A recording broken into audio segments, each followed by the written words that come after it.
Alhamdulillahirrahmanirrahim. Puji syukur kehadiran Allah Subhanahu wa Ta'ala yang telah menganugerahkan nikmat tak terhingga, sehingga atas izinnya pada hari ini kita dapat menghadiri acara pertemuan tim pengelola Pelikaran Rajungan Berkelanjutan atau TPPRD Perairan Pesisir Timur Provinsi Lampung.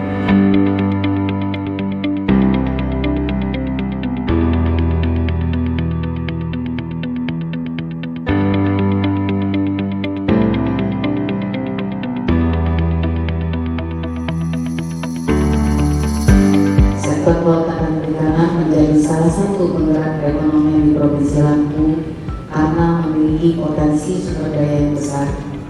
Data sementara produksi perikanan Provinsi Lampung tahun 2024 mencapai 369.000 ton dan volume ekspor hasil perikanan Provinsi Lampung sebesar 14,6 ton dengan nilai ekspor mencapai 2,1 triliun rupiah.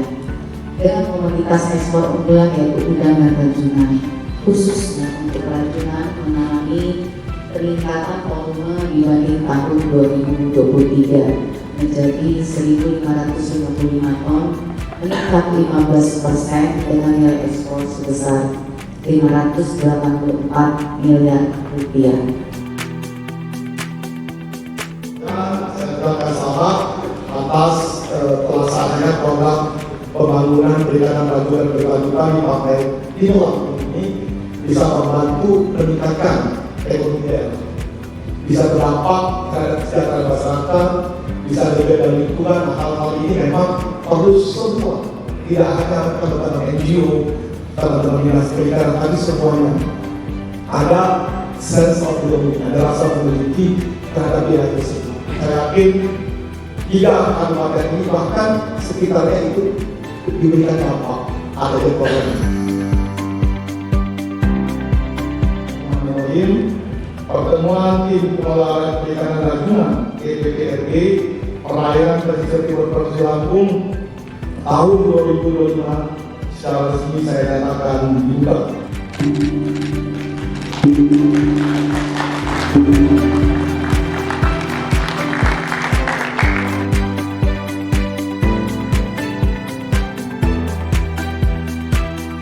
Kami dari Environmental Division ingin menggunakan kesempatan yang baik ini untuk memperkenalkan program baru yang akan dikerjakan di Lampung dalam mendukung pengelolaan perikanan rajungan khususnya di perairan Lampung Timur. Ini adalah bentuk komitmen dari IDF, Environmental Division, bersama mitra-mitranya di lapangan.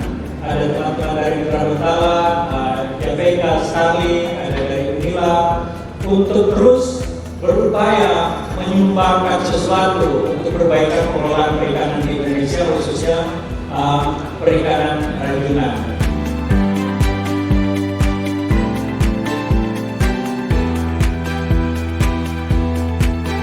Terima kasih, kami sudah diundang untuk sama-sama membicarakan diskusi berbagai hal terkait dengan tata rajungan.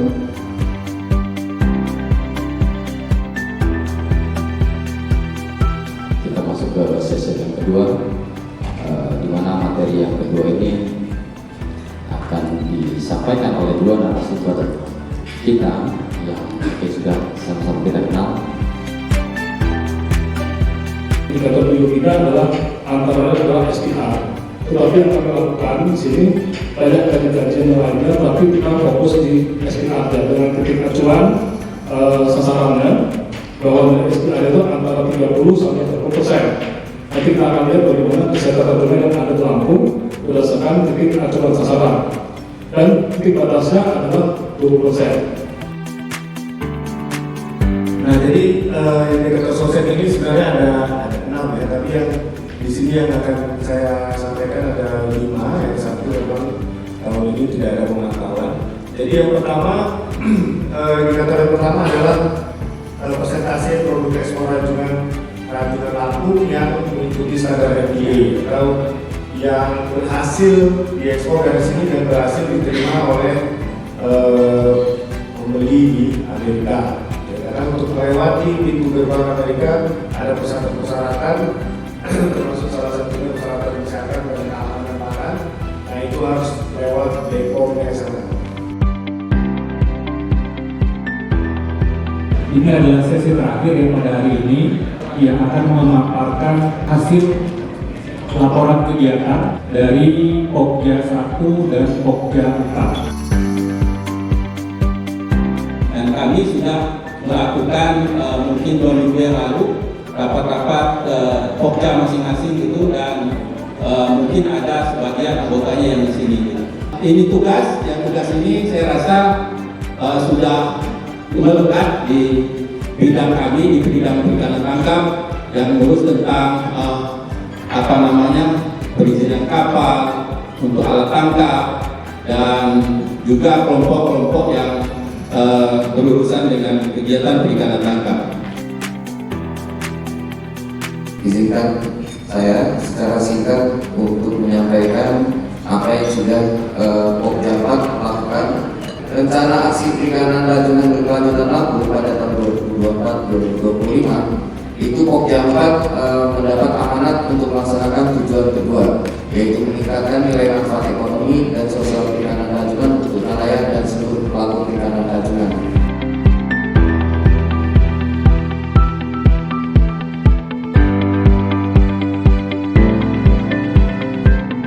Kita akan melanjutkan agenda kita hari ini. Yang pertama yaitu sosialisasi repositori. Tempat penyimpanannya ini yang akan nanti membantu kita untuk mengambil kembali. Tentu saja yang disimpan adalah dokumen yang sudah final. Kita berarti perlu membuat satu tempat yang efisien, yang memudahkan kita untuk mengambilnya, aman karena semua sudah ada yang mengatur, mengurus, dan memastikan itu final. Kemudian juga transparan. Semua bisa melihat, walaupun tidak bisa merubah, gitu ya. Nanti semua anggota Pokja, terutama semua anggota DPRD itu bisa melihat sampai mengunduh, mendownload, ya itu bisa.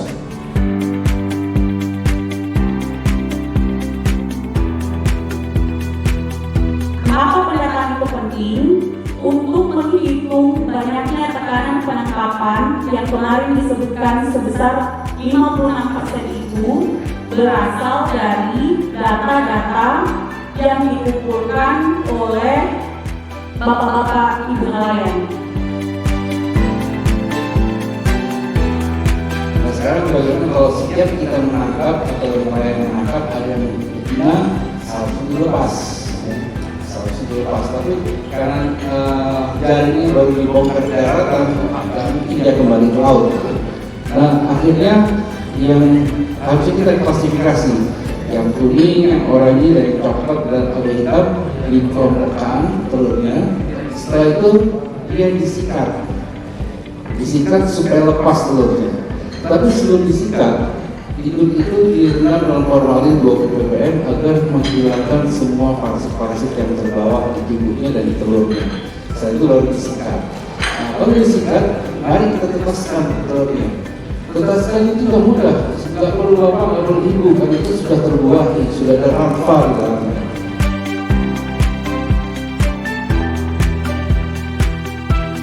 Sesi berikutnya adalah melanjutkan dari sesi yang kemarin, penyampaian laporan Pokja.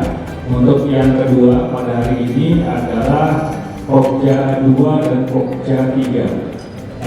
Pokja 2 itu terkait dengan ekosistemnya, mungkin kawasan konservasi dan sebagainya, dan Pokja 3 terkait dengan pengawasannya. Kita ini di Pokja 2 itu masuk pada tujuan yang pertama, yaitu menjaga kelestarian sumber daya rajungan dan ekosistemnya. Jadi ada rajungan dan ekosistem lainnya terdukung. Kemudian untuk sasarannya itu juga ada 2, meningkatkan kesehatan stok rajungan yang tadi sudah banyak dipaparkan oleh Bu Lisa, kemudian dari Pak Profesor kita. Kemudian melindungi dan mempertahankan habitat rajungan. Terkait laporan pelaksanaan TPBRB dari pengawasan sumber daya kelautan perikanan. Nah, ini pelaksanaan kegiatan laporan kami ya. Yang pertama, penyusunan sistem pengawasan alat tangkap merusak ini sudah terlaksana, implementasinya terlaksana di Manggasari dan Labuan Ratu.